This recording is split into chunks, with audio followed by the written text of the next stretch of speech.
English stories. Tuton the Planet Eater. To get some idea of the size of the Molokos, you have to see them from afar. If you were to put yourself next to them, they wouldn't even see you, and if the biggest of our fairy tale giants were to be at their side, probably the enormous Moloko still wouldn't see them. Maybe the best way to know what they're like is to know what their favorite food is. To your average Moloko, there's nothing more delicious than a huge planet, with its oceans, deserts and mountains. And from all of them, there's no one like the great Tuton. As big as a star, he could swallow a medium-sized planet in one gulp.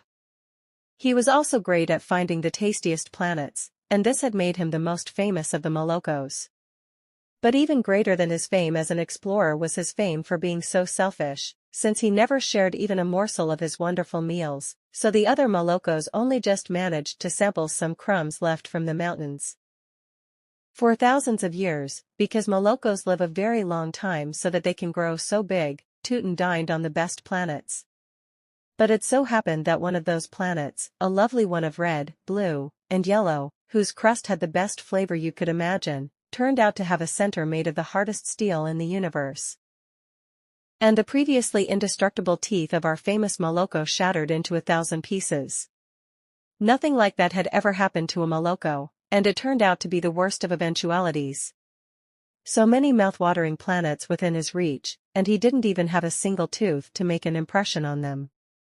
And when he asked for help from the other Molokos, they all remembered his old selfishness, and how he had never left them anything but the smallest crumbs of planets whose flavor was of much worse flavor than what Tuton had been accustomed to.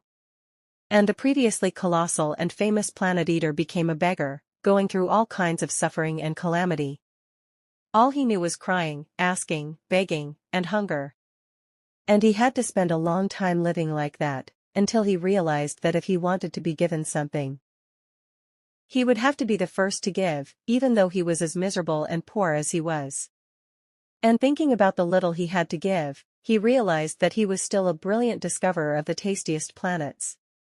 So he talked with some other Molokos, and he offered to show them where the best planets hid themselves.